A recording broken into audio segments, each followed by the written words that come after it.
जुलाई 9, 1999, फैसल इकबाल, उम्र करीब 9 साल, लाहौर के एक बहुत ही कंजेस्टेड से इलाके के अपने घर से सुबह सुबह काम के लिए निकलता है। वो एक कारखाने में काम किया करता था जहाँ उसकी जैसी उम्र के और भी बच्चे काम करते थे। वो वहाँ पर कार्डबोर्ड पेपर को फोल्ड करके उसे पेपर बॉक्स बनाने का काम किया करते थे। फैसल को वहाँ से सिर्फ इतने ही पैसे मिला करते थे जिससे वो अपने फैमिली के रोजमर्रा के खर्चों में थोड़ा बहुत हाथ बटा दिया करता था। लेकिन उस दिन ना तो फैसल कारखाने पहुंचता है न वापस अपने घर। इसके कुछ हफ्तों के बाद शकील हसन, उम्र 13 साल, अपने घर से स्कूल के लिए निकलता है, लेकिन ना तो वो क्लास में पहुंचता है ना ही वापस अपने घर आता है। फराज खान, उम्र करीब 15-16 साल, यूं तो उसको चंद ही मिनट लगने थे अपने घर के करीब एक जनरल स्टोर से घर के लिए आटा लाने में, लेकिन उस दिन ना तो फराज वापस आता है और ना ही घर में आटा। अगले कुछ महीनों में इसी तरह तस्लीम, अब्दुल, जीशान और दिलावर एक के बाद एक गायब हो जाते हैं। किसी को ढूंढने में कोई सुराग नहीं मिलता सिवाय इस बात के कि ये सारे के सारे बच्चे बेहद ही गरीब परिवार के थे। आखिर ऐसा क्या हुआ था जो एक के बाद एक करके करीब 100 बच्चे दिन दहाड़े गायब हो रहे थे? ऐसा क्या डर था जिसने पूरे लाहौर को अपनी चपेट में ले लिया था? ये सब बातें जानने के लिए इस वीडियो को आगे तक देखते हैं। आदाब दोस्तों, मेरा नाम है शोएब और आप देख रहे हैं केएसडी को with Shoaib. Lahore, Pakistan province of Punjab का ये कैपिटल दुनिया का सबसे बड़ा पंजाबी बोलने वाला एक शहर है। रवि नदी के किनारे बसने वाले इस शहर में करीब 1 करोड़ 30 लाख लोगों के रिहाइश है। लाहौर वैसे तो बहुत ही फेमस है अपने रिच कल्चर, हिस्टोरिकल इवेंट्स और आर्किटेक्चरल बिल्डिंग्स के लिए, लेकिन कहते हैं कि जैसे चांद में भी कुछ दाग होते हैं उसी तरह इसकी हिस्ट्री के अंदर भी कुछ दाग है। उन्हीं में से एक आज मैं आपके साथ साझा करने जा रहा हूँ।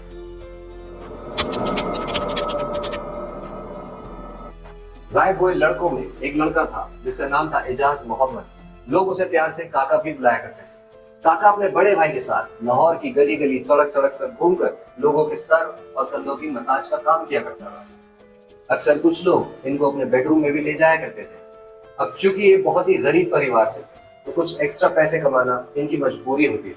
दोनों भाई शिया मुस्लिम थे और अपने पैरों में पत्थरों से बनी हुई एक माला पहनते थे। ऐसे ही एक दिन काम की तलाश में दोनों भाई सड़कों पे घूम रहे थे, तभी उनके पास 2 से 3 लड़के आते हैं और उनको बताते हैं कि उन्हें उनके बॉस ने अपने घर पे मालिश करने के लिए बुलाया है।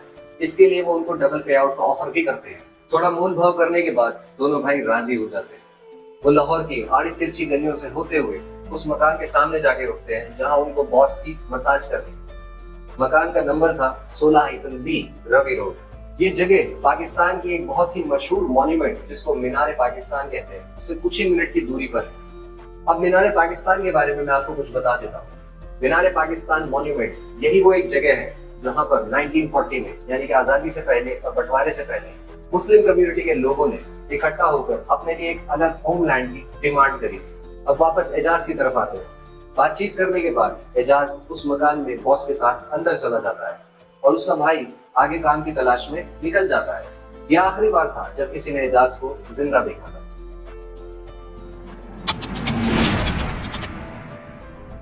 ईयर 1999 में पाकिस्तान की इकोनॉमी बुरी तरीके से हिली पड़ी थी।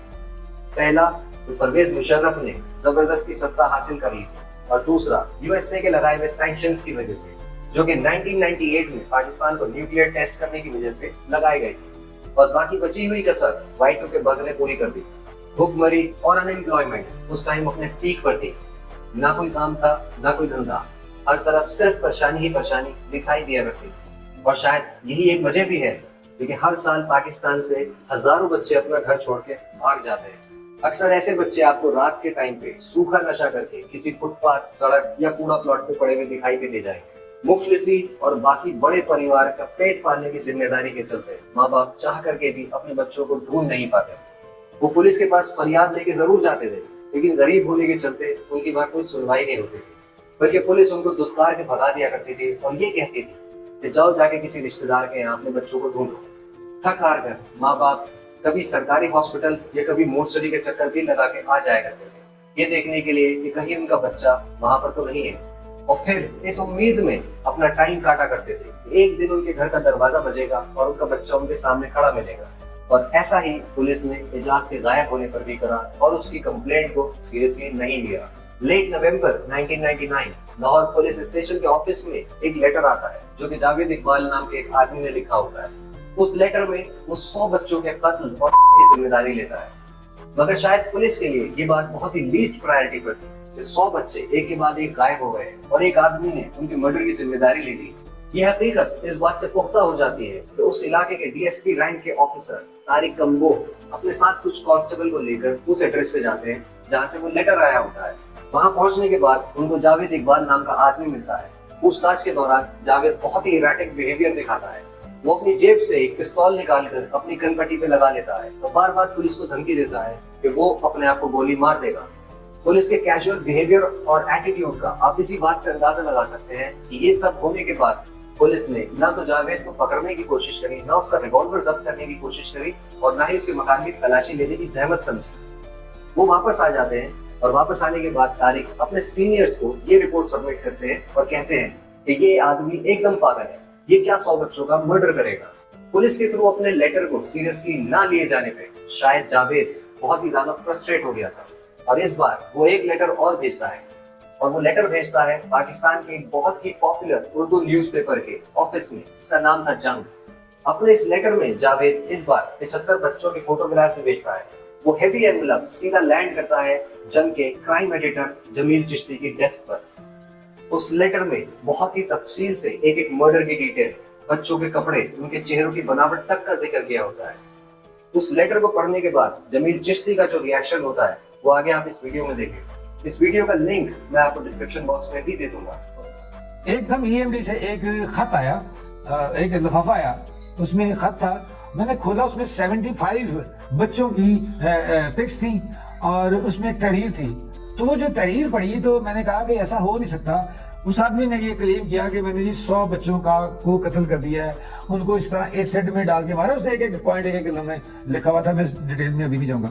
या तो ये वाकया दुरुस्त है, अगर ये वाकया दुरुस्त है, वाकया दुरुस्त नहीं है तो फिर कोई किसी की दुश्मनी की वजह से इस शख्स को फंसाना चाह रहा है। अब अगर ये स्टोरी जमील चिश्ती को जंग में पब्लिश करनी थी तो उनको इस बात की तस्दीक करनी थी कि क्या ये सब बिल्कुल सच है या कोई झूठे ही जावेद इकबाल को फंसा रहा है।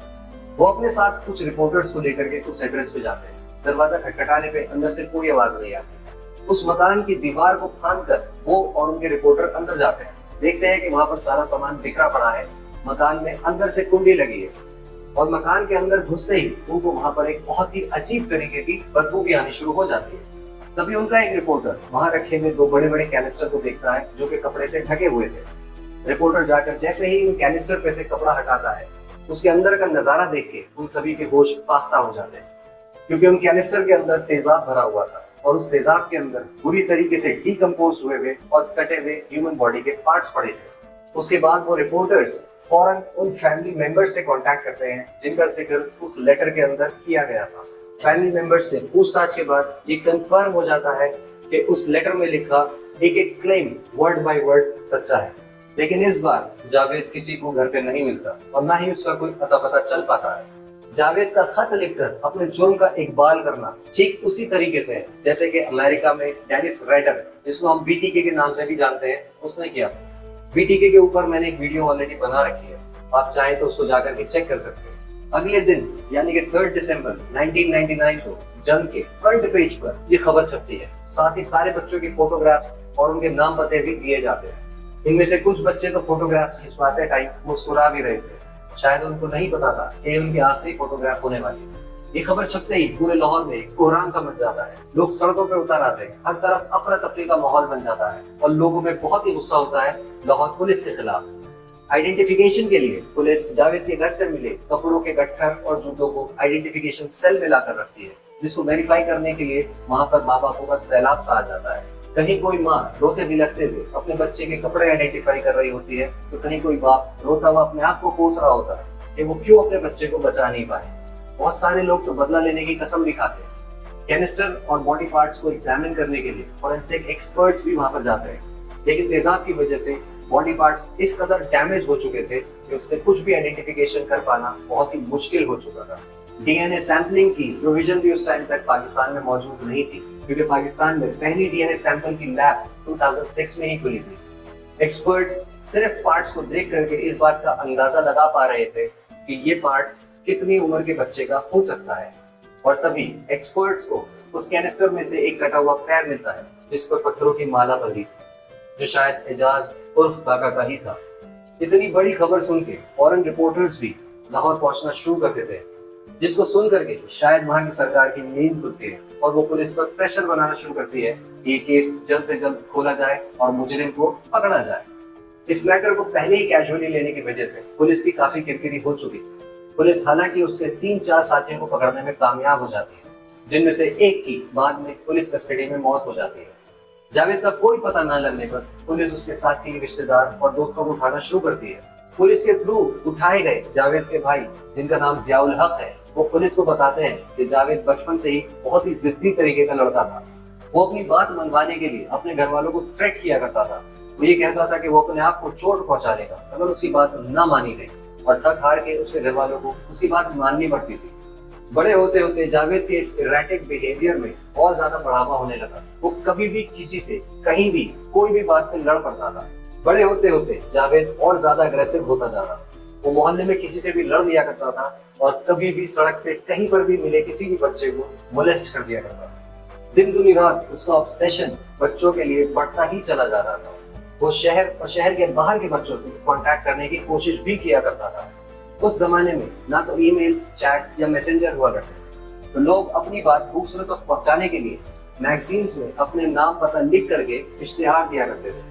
उसके कांटेक्ट में आए कुछ बच्चों का ये भी कहना है कि जावेद उनको रंग बिरंगी इंक से लिखे हुए लेटर भेजा करता था। उसके लेटर्स में हमेशा खुशबुएं आया करती थी और कभी कभी तो लेटर्स के अंदर 20 रुपए का नोट रख करके भेजा भी करता था, जिसमें वो डिमांड करता था कि बच्चा या तो उससे मिलने उसके शहर में आ जाए या वो उससे मिलने उसके शहर चला जाए। वो बच्चों से उनकी फोटोज भी मंगाया करता था, साथ ही अपनी फोटो भी भेजा करता था। उसकी इन सब हरकतों का सिर्फ एक ही मतलब था कि जावेद होमोसेक्सुअल है, लेकिन ये बात वो किसी को जाहिर नहीं कर सकते थे।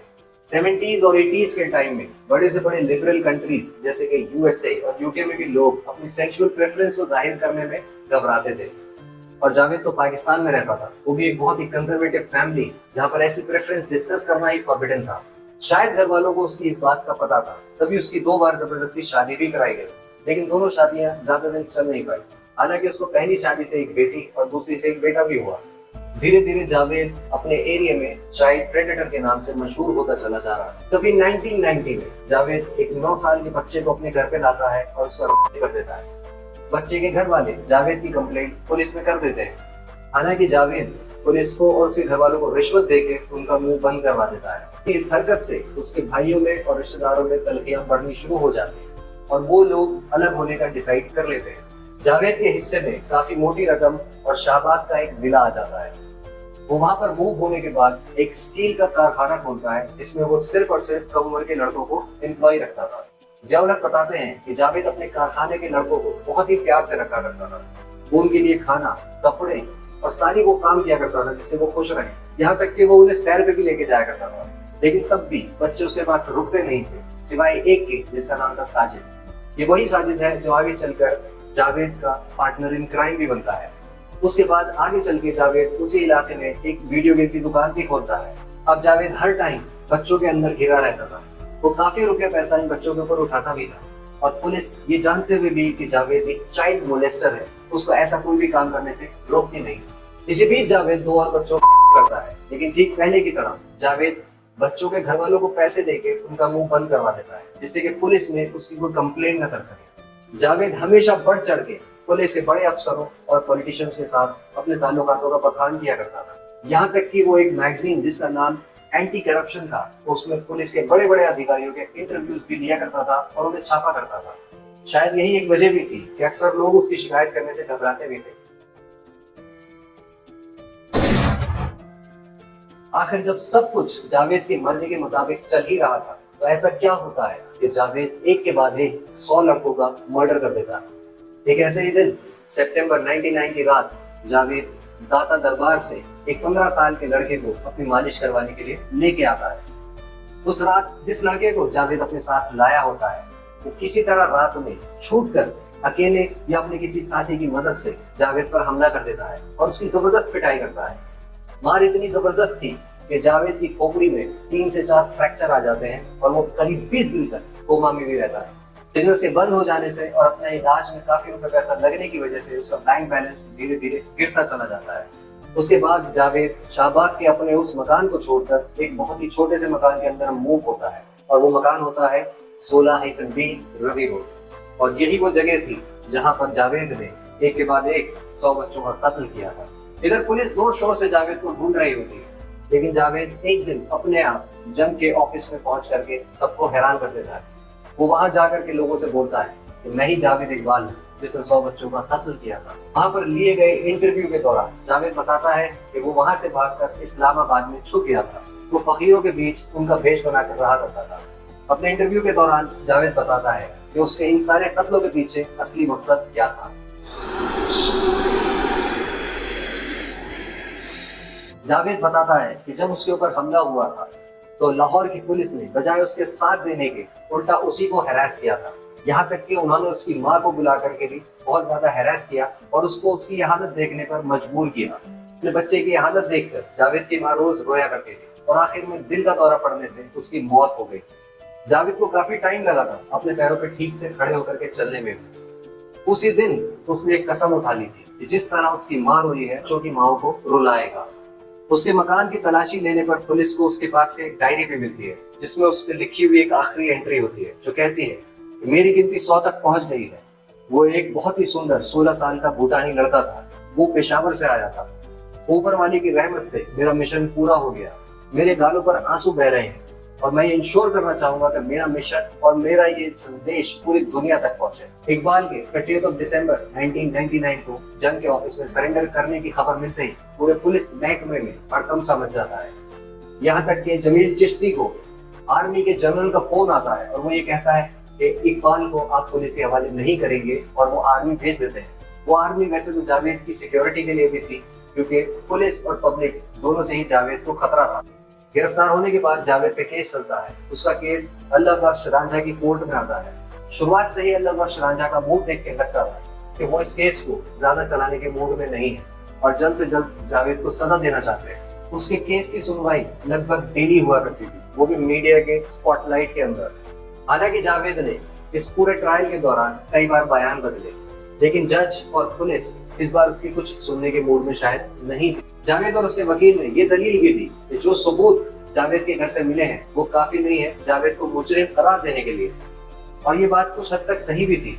हालांकि पुलिस ने बहुत सारे और भी सबूत और गवाहों को जुटा लिया था, जिनमें से कुछ गवाहों ने बाकायदा इस बात की तस्दीक करी थी कि जावेद के साथ रहने वाले कुछ लड़के अक्सर 16B रवि रोड के मकान में और बच्चों को लेके जाया करते थे, जहाँ से कभी कोई बच्चा उन्हें वापस आता हुआ नहीं दिखाई दिया। करीब 1 महीने के अंदर अंदर जज अल्लाह बख्श रांझा ने ये पूरी सुनवाई करके अपना जजमेंट भी दे दिया था, और जो जजमेंट आया था वो भी कोई कम हैरानी भरा नहीं था। अल्लाह बख्श ने अपने जजमेंट में कहा था कि जावेद को मीनार पाकिस्तान मॉन्यूमेंट के सामने एक ग्राउंड के अंदर सरेआम फांसी दी जाएगी और उसके मरने के बाद उसके जिस्म के ठीक उसी तरह 100 टुकड़े करके तेजाब में गलाए जाएंगे जैसे उसने बाकी बच्चों के गलाए थे, और वो भी उन बच्चों के माँ बापों के सामने। हालांकि इस जजमेंट का पाकिस्तान के एक मिनिस्टर मोइनुद्दीन हैदर और जावेद के वकील ने कड़ा ऑब्जेक्शन किया था और उसको नेशनल ह्यूमन राइट एक्ट के अगेंस्ट बताया गया था।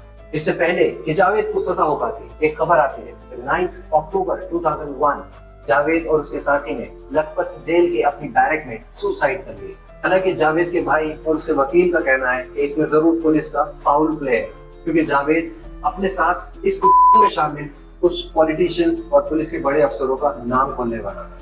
पाकिस्तान में इस सीरियल किलर और पूरे इंसिडेंट को लेकर एक मूवी भी बन चुकी है जिसका नाम है Javed Iqbal the untold story of a serial killer. ये मूवी 28 जनवरी 2022 को ऑल ओवर पाकिस्तान रिलीज होने वाली थी, लेकिन पंजाब सरकार और सेंसर बोर्ड के ऑब्जेक्शन की वजह से पुलिस ने इसको रिलीज होने से एक दिन पहले सारे सिनेमा घर से उतरवा दिया। हालांकि बाद में इस मूवी को रिलीज कर दिया गया 2023 में। आज तक जावेद के भाई जियाउल हक और उसके वकील का ये मानना है कि जावेद ने किसी का कोई कत्ल नहीं करा, यहाँ तक कि वो कपड़े और जूते बच्चों के सेकेंड हैंड मार्केट से लेके आया था। उसने ऐसा सिर्फ इसलिए किया जिससे उसको फेम मिल सके और वो मिलेनियम का सबसे बड़ा सीरियल किलर साबित हो सके। आप लोगों का इसके बारे में क्या कहना है, आप मुझे कमेंट में जरूर बता सकते हैं। मैं अपनी अगली वीडियो में आपसे फिर मिलूंगा, तब तक के लिए आप अपना ख्याल रखें। आदाब।